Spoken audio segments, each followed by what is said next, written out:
لا حول ولا قوت الا باللہ، یہ ذکر تو ٹریجرز آف جنہ میں سے ہے۔ حدیث میں آتا ہے کہ جنت کے خزانوں میں سے ایک ذکر ہے لا حول ولا قوت الا باللہ۔ دوسرا غم میں اور بہت زیادہ سوروں کی حالت میں یہ والا ذکر بہت تقویت دیتا ہے، لا حول ولا قوت الا باللہ۔ اس کی ٹرانسلیشن بھی بڑی تقویت دے گی، ٹھیک ہے نا۔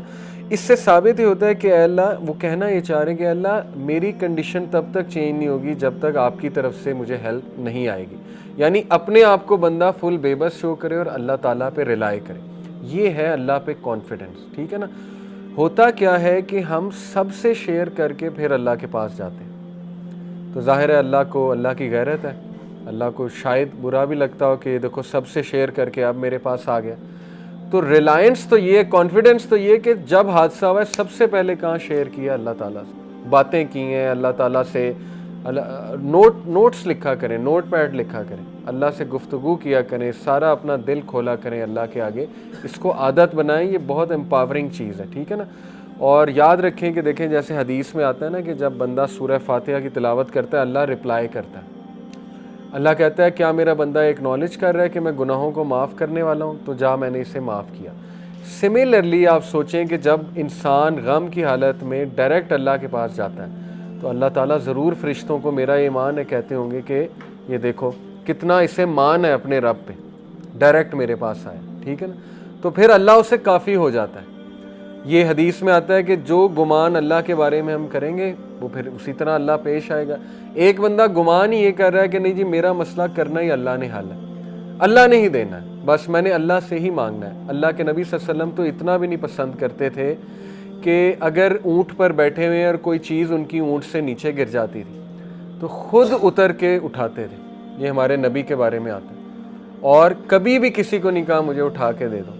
یہ توکل کا لیول ہے، ٹھیک ہے نا، مدد مانگنی ہے اللہ سے مانگنی ہے، لیکن یہ کہ ہمارا ایمان اس لیول کا نہیں، تو چلیں شیئرنگ کی جا سکتی ہے، لیکن بہترین یہ ہوگا کہ آپ صرف اللہ سبحانہ و تعالیٰ سے ہی شیئر کریں، ٹھیک ہے جی۔ تو اس دعا کے بعد اور ایک میں آپ کو بات بتاؤں کہ یہ دعا انسٹنٹ قبول ہوئی ہے، اس لیول کی اللہ کی مرسی انسٹنٹ قبول۔ فرشتے آئے، انہوں نے کہا کہ جبرائیل علیہ السلام آئے، انہوں نے کہا کہ جی میرے ساتھ یہ پہاڑوں کا فرشتہ ہے، حکم کریں، بتائیں جی کہ یہ پہاڑوں کے درمیان اس بستی کو کچل دے گا یہ فرشتہ۔ تو اللہ کے نبی صلی اللہ علیہ وسلم نے کہا کہ نہیں، ان کی آل اولاد میں سے کچھ ایسے لوگ آئیں گے جو شاید اسلام قبول کریں۔ تو اس کا مطلب انسٹنٹ دعاز قبول ہوتی ہیں، اس پہ ہمارا ایمان ہونا چاہیے۔ اللہ انسٹنٹ ریلیف دیتا ہے اگر وہ حق ادا کیا جائے، اللہ کو اس طرح سے پکارا جائے، بالکل آتا ہے انسٹنٹ ریلیف، ٹھیک ہے نا۔ اس دعا میں بہت ہوپ ہے۔ انسٹنٹ ریلیف آیا اللہ کے نبی کو، کیسے؟ اللہ کے نبی صلی اللہ علیہ وسلم ایک درخت کے نیچے بیٹھ کے رو رہے تھے، یہ دعا اللہ کے نبی صلی اللہ علیہ وسلم نے ایک درخت کے نیچے کی، ٹھیک ہے نا۔ اب اس جگہ ایک مسجد ہے، مسجد عدس کہتے ہیں اسے۔ عدس کون تھا؟ عتبہ اور شیبہ، یہ جو دو بھائی تھے۔ عتبہ جو ہے میں نے آپ کو بتایا نا ابو حذیفہ کے والد تھے اور ہند کے والد تھے عتبہ۔ عتبہ اور شیبہ اس وقت طائف میں موجود تھے، اس جگہ موجود تھے، اور عتبہ اور شیبہ کے وہاں پہ باغات تھے۔ یہ دونوں بھائی ہیں عتبہ اور شیبہ۔ عتبہ جو ہے یہ جنگ بدر میں مارا گیا تھا، ٹھیک ہے نا۔ شیبہ یہ میرے خیال مسلمان ہو گئے تھے، اینی وے۔ تو یہ دونوں نے جب دیکھا کہ ان میں تھوڑی سی سمپتھی آئی، انہوں نے دیکھا کہ یہ تو ہمارے بندے کو اس طرح سے انہوں نے مارا ہے، تو تھوڑی سی ظاہر ایفیلیشن ہوتی ہے اپنے بندوں کے ساتھ، تو ان کی غیرت جاگی۔ انہوں نے کہا کہ نہیں ہم اس کی مدد کریں گے۔ تو انہوں نے کیا کیا، ان کا ایک غلام تھا عدس، کرسچن تھا۔ عدس کے ہاتھوں انہوں نے کیا کیا کہ انگور کے جو ہے وہ باغات تھے غالباً، وہاں انگور کے کچھ جو ہے وہ وہاں پر بھیجے انہوں نے۔ تو انگور ظاہر ہے یہ اللہ کا بڑا ایک آپ کو پتہ ہے نعمت بھی ہے اور بڑا مزے کا فروٹ ہے، اس کو کھانے سے انسٹنٹ گلوکوز لیول بھی آپ ہوتا ہے۔ تو یہ اللہ کی طرف سے ایک ریلیف فوراً آیا کہ دیکھو وہ لوگ مشرک بھی تمہاری جو ہے وہ ہیلپ کے لیے اللہ تعالیٰ نے ان کے تھرو انگور بھیجے۔ تو عدس جو ہے وہ لش گرین انگور لے کر آئے، اللہ کے نبی صلی اللہ علیہ وسلم نے ایکسیپٹ کر لیا۔ یہاں سے ثابت ہوتا ہے کہ اگر ایز کہیں سے آئے تو ایکسیپٹ کر لیں، حالانکہ وہ مشرک تھے، ٹھیک ہے نا، جن کی طرف سے ایز آ رہی تھی تو ایز پسند تھے۔ ہمارے نبی صلی اللہ علیہ وسلم نے ایزینس کو پسند کیا ہے، یہ بات آپ یاد رکھیں، اوکے۔ عدس نے جو ہے وہ جب فروٹس دیے تو رسول اللہ صلی اللہ علیہ وسلم نے بسم اللہ پڑھا۔ اب جب بسم اللہ انہوں نے کہا تو عدس جو ہے وہ بڑا شوق ہوا اور اس نے کہا یہ کیا فریز ہے، یہ جو آپ نے ابھی کہا یہ کیا ہے؟ تو نبی صلی اللہ علیہ وسلم نے کہا کہ یہ ایسی ایک چیز ہے جو میرے رب نے مجھے سکھائی ہے۔ پھر اللہ کے نبی صلی اللہ علیہ وسلم نے پوچھا کہ ادس تم کہاں سے ہو، کس علاقے سے ہو؟ تو ادس نے کہا کہ میں نینوا سے ہوں۔ نینوا اس کا تلفظ ہے NINEVEH۔ نینوا جو ہے یہ عراق کی ایک سٹی ہے، پرانی سٹی ہے۔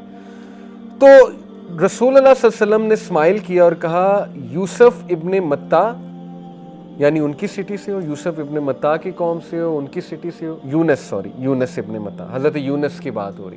حضرت یونس جو ہے وہ نینوا کے علاقے میں آئے تھے۔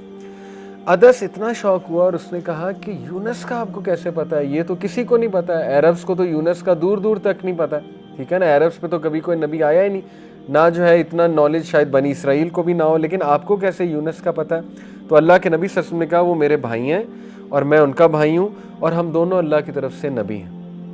یہ سنتے ہی ادس نے رسول اللہ صلی اللہ علیہ وسلم کے پیر مبارک چومنا شروع کر دی، فیٹ چومنا شروع کر دی ادس نے، اور ادس نے کلمہ پڑھ لیا۔ اور جب یہ سین سارا دیکھا عتبہ نے اور شیبہ نے تو اتنا وہ غصے بھی ہوئے، حیران بھی ہوئے کہ ہم نے تو تجھے انگور دے کر بھیجا تھا، تو پاؤں چومنے لگ گیا، تو ایسا تو نے کیوں کیا؟ تو اس نے جواب دیا کہ او مائی ماسٹرز، اے میرے masters, there is no one on earth better than this man since he is a prophet as he told me things only a prophet can know۔ اس انسان نے مجھے وہ بات بتائی جو صرف انبیاء کو پتہ ہے، جو نبی ہی جان سکتے ہیں۔ تو ادس نے رائٹ دین جو ہے وہ اسلام قبول کر لیا۔ یہ انسٹنٹ ریلیف ہے کہ محمد صلی اللہ علیہ وسلم آپ کی محنت رنگ لائی ہے۔ اگر اس بستی نے ریجیکٹ کیا ہے تو یہ دیکھ لیں ریلیف بھی آ گیا، اوکے۔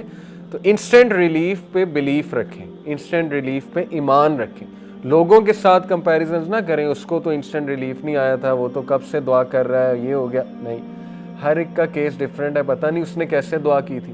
آپ انسٹنٹ ریلیف پہ توکل رکھیں، آئے گا، اللہ تعالیٰ دے گا، میرا رب کہیں نہ کہیں سے انتظام جو ہے وہ ضرور کرے گا۔ اس کے بعد نبی صلی اللہ علیہ وسلم نے خود بتایا کہ اللہ کے نبی صلی اللہ علیہ وسلم جو ہے وہ چلتے گئے اور ہی ریچڈ کرن المنازل۔ کرن المنازل یہ وہاں کا میقات ہے، طائف سے تھوڑا سا آپ آگے جائیں، یہ میقات سمجھتے ہیں نا جہاں سے احرام باندھا جاتا ہے، ٹھیک ہے، یہ وہاں پہ اس وقت میقات ہے۔